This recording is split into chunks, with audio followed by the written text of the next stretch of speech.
Welcome, my dear viewers, to 21st Century Victorian. Today marks a big day in our history-bound and capsule wardrobe. Today we finish our first piece.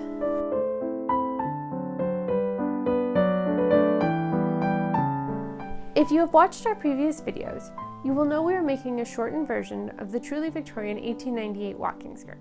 If you are new here, we have just finished hand felling a seemingly endless amount of skirt seams, and we're about to put in a waistband, add our stiffener panels, and then put in our closures. Once this is done, we will have our first wearable skirt in our soon-to-be fabulous history-bound and capsule wardrobe. And if you stay tuned to the end, there's an announcement about our next project. So, without further ado, over to VoiceOver Francis. First, I want to start by stopping for a moment to appreciate all of the hard work that has gone into hand felling your seams. It's all home stretch from here. So take a moment to stop and admire your handiwork. Then let's add a waistband. This skirt has gathering at the back on either side of your placket. These gathers are how we are going to fit the top edge of the skirt into the waistband. To create your gathers, start by running 2 rows of basting stitches about 1/4 inch apart from the notch on the skirt to the middle back. For gathering, I like the top row and the bottom rows to match so the stitches are the same length. This makes gathering easier. You can do this on the machine, but I think it works much better by hand, and it's pretty short work. One side of your skirt has a placket. On that side, you're going to want to stop the gathering before you get to the placket. Once you've sewn your gathering stitches, mark the waistband according to the instructions, then pin the middle front of the skirt to the middle front of the waistband, right sides together. Continue pinning until you get to the notches on the skirt. What I like to do here is pin the outside edges of the skirt to the outside edges I marked on the waistband. Now gently pull on your gathering threads until your skirt fits the waistband. Take care to stroke the gathers so that they are about the same size and evenly spread out.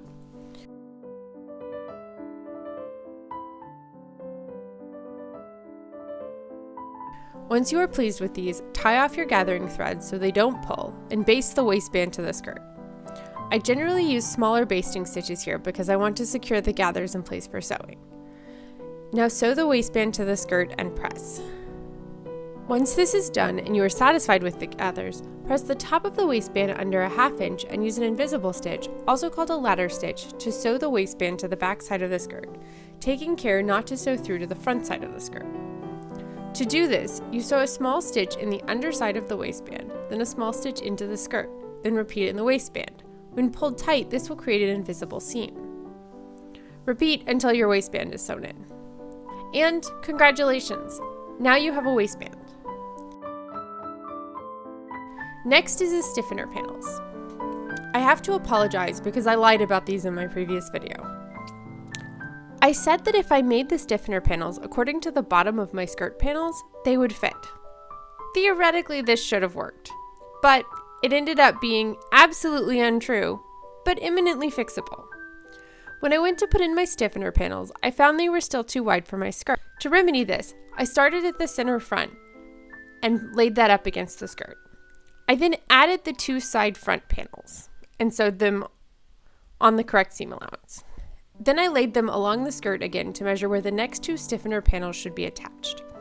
I traced that line onto my stiffener panels and used it as a stitch line.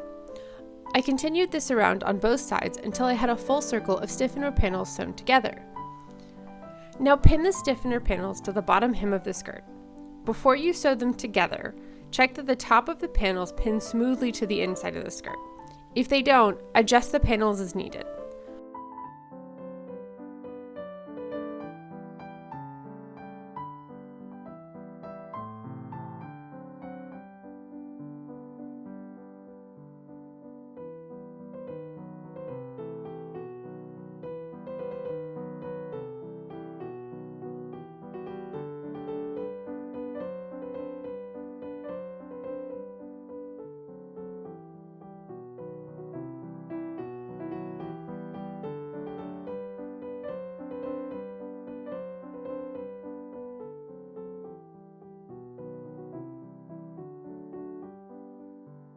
Once this is done, trim the stiffener panel seam allowances, then sew the panels to the bottom hem of the skirt. Trim that seam allowance, clip, and flip over.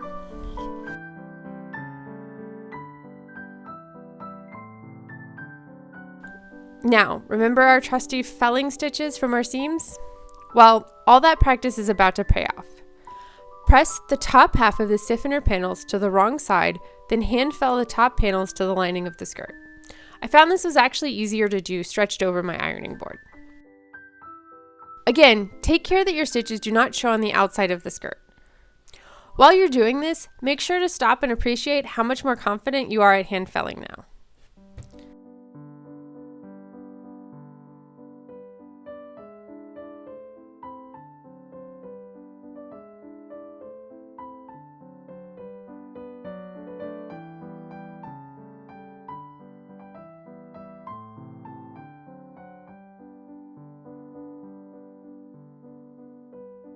Finally, our last step, adding closures. I added hook and eye closures, so this is what I demonstrate here.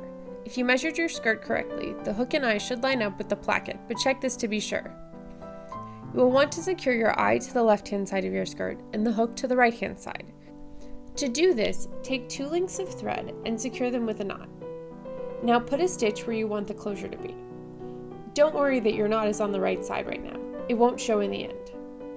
For the next stitch, run your thread through both of the securing holes in the eye, again taking care that nothing shows through to the outside of your skirt.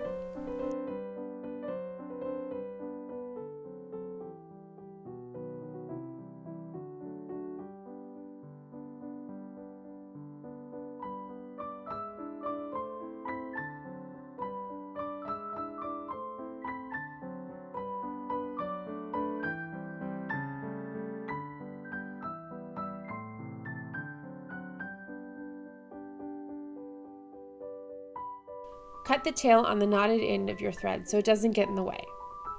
Now use a blanket stitch, also called an applique stitch or a buttonhole stitch, to go around both of the circles of the eye, doing 4 to 5 stitches on first one eye, then the other.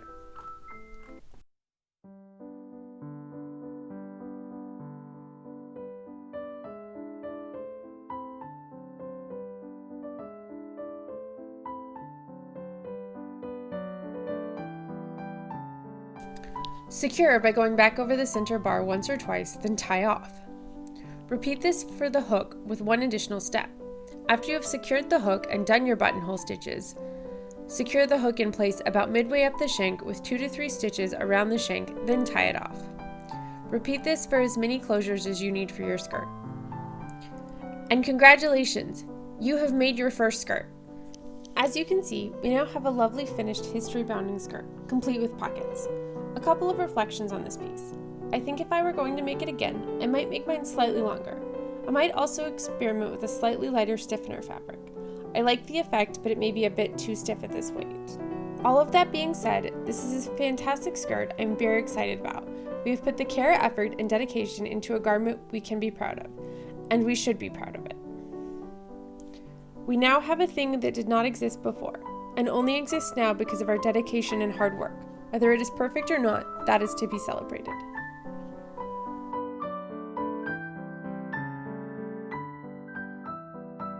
Speaking of celebration, the current lack of holiday celebration in the year of our pestilence 2020 has left me with enough time to upload weekly for the months of December. This has been great and I've loved it, but I don't think it's going to be sustainable into January.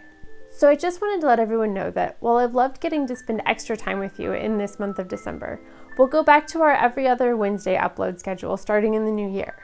And now, for those of you who so patiently waited to the end, our next project announcement. For our next piece in our history-bounding capsule wardrobe, we will be making the Beatrix pattern from Sense and Sensibility Patterns. I've linked it in the comments below. This is a versatile pattern with lots of options and lots of ways to add embellishment.